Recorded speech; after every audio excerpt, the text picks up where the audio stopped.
Hi అండి, అందరికీ నమస్తే. నా రావణ్ పార్ట్ 82. తమ్ముడికి తెలిస్తే ఏమనుకుంటాడో అని ఆలోచిస్తున్నాడే కానీ ఒక అమ్మాయిని ఇష్టం లేకుండా ముద్దు పెట్టుకున్నాను, తను ఏం ఫీల్ అవుతుందో అని అస్సలు ఆలోచించలేకపోతున్నాడు ధ్రువ. ఈ ఆలోచనతోనే రాత్రంతా అలాగే గడిపేశాడు.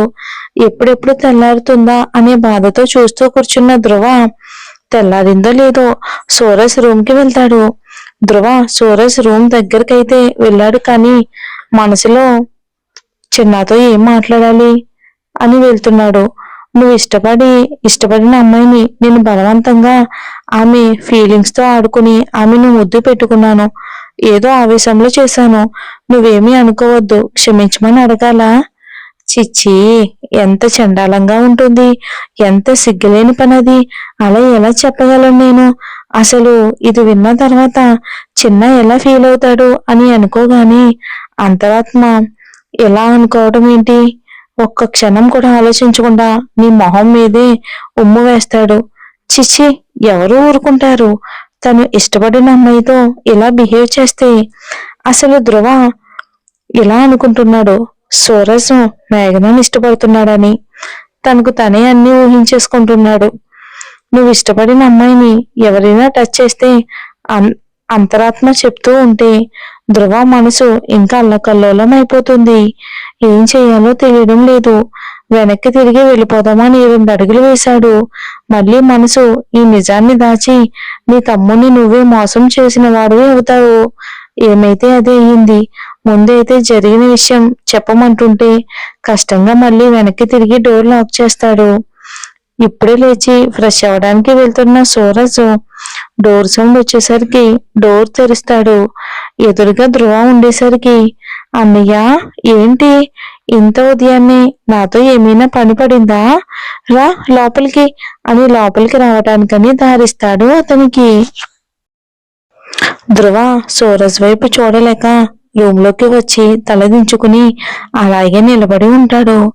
ధ్రువ బిహేవ్ సూరజ్కి ఏదో అనుమానం తెప్పిస్తూ ఉంటే, అన్నయ్య, నాతో ఏమైనా మాట్లాడాలా అంటాడు. అని మళ్ళీ మౌనంగానే ఉంటాడు ధ్రువ. ధ్రువకి ఎందుకు చాలా అంబేరిజంగా ఉంది. ఇంకొక వైపు ఏదో తెలియని అసహనం. అతనికి ఇదేమీ నచ్చడం లేదు. అసలు సూరజ్తో కలిపి మేఘాన్ని ఊహించడానికి, తనతోనే కలిపి ఆమె గురించి మాట్లాడడానికి అస్సలు మనసు రావటం లేదు. నోరు పెగలడం లేదు. ఏం మాట్లాడాలో మాటలు రాక అది ఉందిగా దాన్ని అని ఇంకేమీ చెప్పలేక మళ్ళీ మౌనం వహిస్తాడు. సూరజ్, దాన్ని ఏంటన్నయ్య, సరిగ్గా చెప్పు. అదే చిన్న, దాన్ని నేను అని నసుకుతాడు చెప్పలేక. ఏమని చెప్తాడు? ఇష్టం లేకుండా ఒక ఆడపిల్లను టచ్ చేసి ముద్దు పెట్టుకున్నాడు అని చెప్పలేకపోతున్నాడు ధ్రువ సిగ్గుపడి. సూరజ్ విసుగ్గా, దాన్ని ఏంటన్నయ్యా, చెప్పేదేదో సరిగ్గా చెప్పు. అది ఉందిగా దాన్ని అంటాడు. సూరజ్ ఒక్క నిమిషం ఆలోచించి, నువ్వు ఏంజిల్ గురించి అయినా చెప్తుంది అంటాడు. సూరజ్ మేఘాన్ని ఏంజిల్ అనగానే ధ్రువకి ఏదో తెలియని ఫీలింగ్. అలా పిలవటం తనకి ఇష్టం లేనట్టు అదే అంటాడు మొహం అదో రకంగా పెట్టి ధ్రువ. ఏంజిల్ గురించి అన్నయ్య ఏం చెప్పాలి అని నా దగ్గరకు వచ్చి ఇలా తటపటాయిస్తున్నాడు అని సూరజ్ ఒక నిమిషం ఆలోచించి, కోపంలో ఏమైనా అన్నాడా అని ధ్రువ వైపు ఒక క్షణం అలాగే చూస్తాడు. మొహం అంతా పీక్కుపోయి ఉంది ధ్రువది. కోపంలో ఉన్నట్టు ఏం కనిపించడం లేదు. ఏదో తెలియని అసహనం తన మొహంలో స్పష్టంగా తెలుస్తుంది. అన్నయ్య, నువ్వెందుకని అలా ఉన్నావు అని అంటాడు. మళ్ళీ ఏంజల్ని ఏమైనా అన్నావా అని. వెయిట్, నేను నాతో పాటు సిద్ధు అన్నయ్య వాళ్ళ ఇంటికి తీసుకుని వెళ్ళాను అని. తనని ఏమైనా అన్నావా అని అంటాడు సూరజ్ అనుమానంగా ధ్రువ వైపు చూస్తూ. ధ్రువ ఏం చెప్పకుండా నేల చూపులు చూస్తూ ఉండేసరికి, ఎందుకన్నయ్య నీకేంజిల్ అంటే అస్సలు నచ్చదు? చిన్నప్పటి నుంచి తనతో నువ్వు ఇలాగే బిహేవ్ చేస్తావు. ఎందుకని? అసలే దానికి భయం ఎక్కువ. నిన్ను చూస్తే అది ఇంకా ఇంకా భయపడిపోతుంది.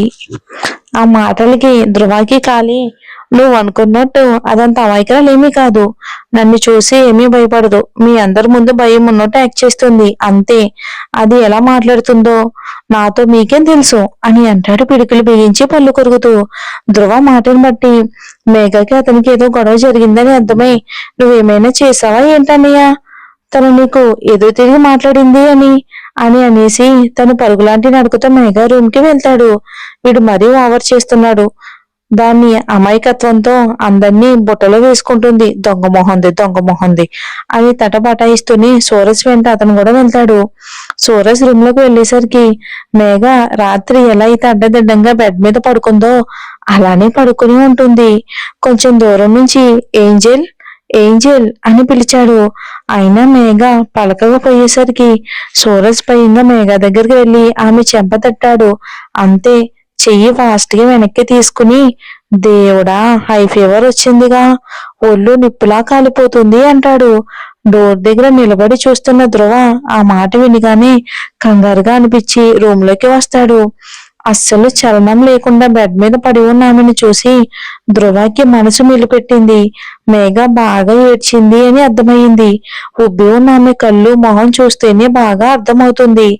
సూరజ్ కి కోపం వచ్చింది మేఘని అలా చూడగానే. ధ్రువ వైపు చూసి, తనని ఏమన్నావన్నయ్య, అంతలా హై ఫీవర్ వచ్చింది, దానిని ఎలా బాధ పెట్టాలి అనిపించింది అసలు నీకు? తన మొహం చూసి, ఎలా అన్నయ్య, ఎలా బాధ పెట్టాలనిపించింది? చిన్నప్పటి నుంచి దానిని ఏదో చూసి మాటలు అంటూనే ఏదో విధంగా భయపడుతూనే వస్తూ వచ్చావు.